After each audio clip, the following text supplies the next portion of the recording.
On January 23, 2025, two aircraft left the hangar in Oshkosh, Wisconsin, painted entirely in flat gray, carrying no operator markings. Their destination was a small airport in Tullahoma, Tennessee. No customer name was attached to either delivery. Unmarked aircraft move around the world constantly. That's not the anomaly. The anomaly is what these two actually were. Strip away the fresh paint in the new engines, and the airframes underneath were Douglas DC-3s. One first delivered to the U.S. Army Air Forces in March 1944, the other in April 1945. They had just rolled out of a factory as functioning, freshly certified aircraft, 80 years after they were built.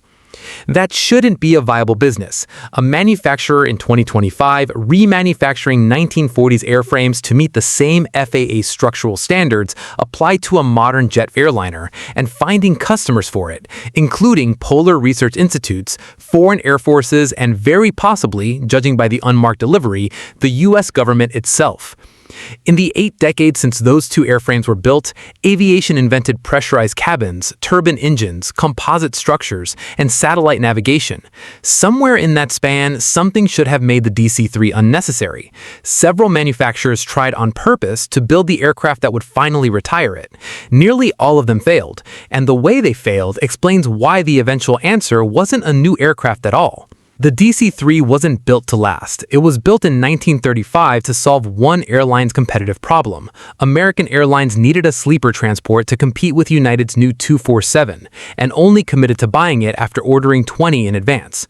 Structural engineering at the time relied more on margin than on precise analysis, so Douglas's team, led by Arthur Raymond, built in more strength than the mission strictly required. Nobody was trying to build a legend. They were building something they trusted not to fail, because in 1935, the calculations weren't good enough to trust anything built closer to the edge. By the 1950s, that margin had become a liability. Airlines wanted pressurized cabins and lower operating costs per seat. The U.S. Air Force formally moved on, selecting the Convair CV-240, faster, pressurized, unambiguously modern, as the aircraft meant to replace the C-47 in military service. On paper, the DC-3's replacement had already arrived. Douglas tried to answer the same challenge from inside its own product line.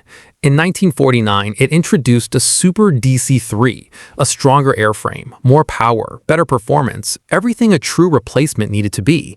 The U.S. Navy ordered about 100 converted from existing aircraft, redesignated the R-4D8 and later C-117D.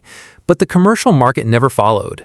The conversion cost roughly $150,000 per aircraft, at a time when a serviceable used DC-3 sold for a fraction of that, and only 3 were bought commercially, all by one airline. The Super DC-3 didn't fail on engineering. It failed because nobody could justify the price of better when adequate and cheap was still sitting on the ramp. That pattern repeated for 20 years. The Fokker F-27 Friendship, introduced in 1955, became the most commercially successful DC-3 successor ever built, selling in the hundreds. But it was optimized for paved runways and higher density routes, exactly the segment of the market that had already moved past piston airliners. It never took over the DC-3's actual remaining niche: unprepared strips, cargo configurations, operators who needed a flat, wide floor more than pressurization. Britain's Handley Page Dart Herald aimed at the same gap and met the same limit. By the mid-1960s, the industry stopped trying to out-engineer the DC-3 and tried to out-focus it instead. In 1964, Pratt & Whitney Canada introduced its new PT-6 turboprop, compact, reliable, sized for exactly the aircraft class local service airlines had been asking for. 2 designs followed directly from it: the de Havilland Canada Twin Otter and the Beechcraft Model 99. Both succeeded, and both are still flying today, but both solved a smaller version of the problem. The Twin Otter carries a fraction of the DC-3's payload and cabin volume. Aviation had built better bush planes. It still hadn't built a DC-3. By the 1970s, an entire generation of engineered replacements had gone and come, and DC-3s were still flying revenue routes. Among the people who actually operated them, a line took hold that summarized 3 decades of failed attempts. The only replacement for a DC-3 is another DC-3. If you're enjoying this documentary, consider subscribing. Every video here is carefully researched to bring you the real stories, remarkable aircraft, and pivotal moments that shaped aviation history. Now, let's continue. Warren Basler had been living that line since 1957 when he founded Basler Aviation, not as an aircraft designer but as an operator, maintaining, rebuilding, and flying cargo in DC-3s through his own subsidiary airline. 3 decades of keeping the same airframes airworthy taught him something the replacement programs had never tested directly. The part of the DC-3 that was actually failing wasn't the airframe. Structurally, the aircraft could still take almost anything thrown at it. What was failing were the engines, Pratt & Whitney R1830 radial pistons, increasingly expensive to maintain, running on leaded fuel that was growing harder to source. Every attempt to replace the DC-3 had tried to replace the whole aircraft. Basler had identified a narrower problem: replace the part that was wearing out and leave the part that wasn't. In 1990, Basler Turbo Conversions began remanufacturing DC-3 and C-47 airframes around new Pratt & Whitney Canada PT-6A 67R turboprops, badging the result the BT-67. Stated that simply, it sounds like a straightforward swap. It wasn't. The R1830 piston engine being removed produced about 1,200 horsepower and weighed roughly 1,250 pounds.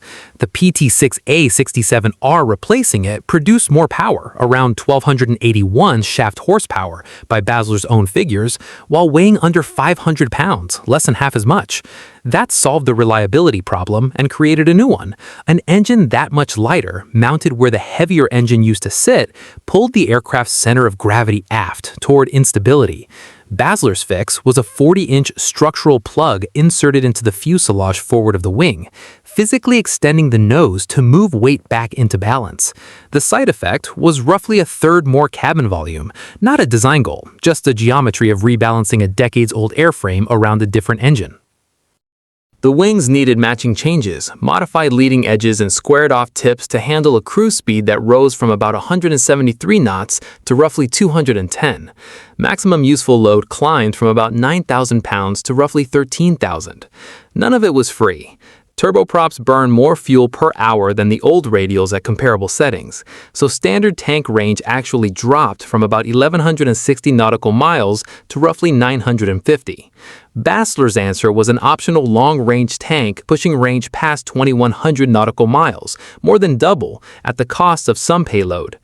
Every gain traded against something else, which is what should be expected from an aircraft that was rebalanced, not reinvented. That raises the same question the 1949 Super DC-3 already answered once.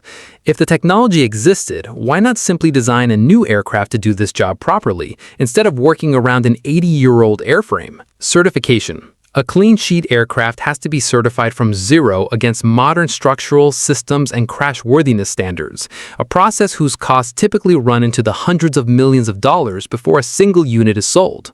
Basler was modifying an airframe that already held a type certificate. The company only had to certify the changes it made, not the aircraft's legal existence from scratch. At a production rate of roughly 2 to 3 aircraft a year, that wasn't a shortcut. It was the only version of this business that could exist at all. None of that would matter if the aircraft didn't hold up where it actually gets used. Ken Boric Air flies ski-equipped BT-67s for the United States Antarctic Program and the Australian Antarctic Division. Germany's Alfred Wegener Institute operates 2 specially instrumented BT-67s, Polar 5 and Polar 6, flying geophysical surveys across both polar regions to measure sea ice thickness and ice sheet topography. NASA has used a type on its Operation Icebridge and Oceans Melting Greenland missions. In December 2012, a Ken Boric BT-67 named Lydia struck a hidden crevice on takeoff from Antarctica's Holtana Glacier, collapsing its landing gear and tearing off its propellers. Rather than abandon the aircraft, Ken Boric's crew spent more than 40 days on the glacier itself, replacing the cockpit section, repairing the airframe, installing new landing gear before flying Lydia out on her own power. That recovery wasn't possible because the aircraft was old. It was possible because the structure underneath the new engines was still the same overbuilt 1935 design that had absorbed decades of hard use without asking anything back. The type has found military work too. Colombia's Air Force operates a gunship variant descended from the Vietnam-era AC-47 Spooky, using the airframe's low-speed stability and long loiter time for counterinsurgency support. It's a mission that rewards precisely the traits that make the aircraft unfashionable everywhere else: slow, stable, mechanically simple. Modern alternatives to the BT-67 exist, and none of them fully replace it, for reasons specific to the mission rather than to nostalgia. The Twin Otter still works the same rough strip routes, but carries a fraction of the payload. The Cessna Caravan offers modern turbine reliability in a single-engine airframe at similarly reduced scale. Military tactical airlifters like the CN-235 or C-27J match or exceed the BT-67 on paper, but cost several times more to acquire and operate, and bring a level of systems complexity that works against them in the kind of remote, minimally supported airstrips where the BT-67 actually flies. No current aircraft combines the BT-67's cargo volume, unprepared runway performance, mechanical simplicity, and acquisition cost in one airframe, not because nobody has thought to try, but because building that combination from scratch today would mean deliberately over-engineering a new aircraft the way Douglas accidentally over-engineered this one 90 years ago without the benefit of hindsight to justify the expense. Which is what the two gray aircraft leaving Oshkosh in January 2025 actually were. Not a new design pretending to be old.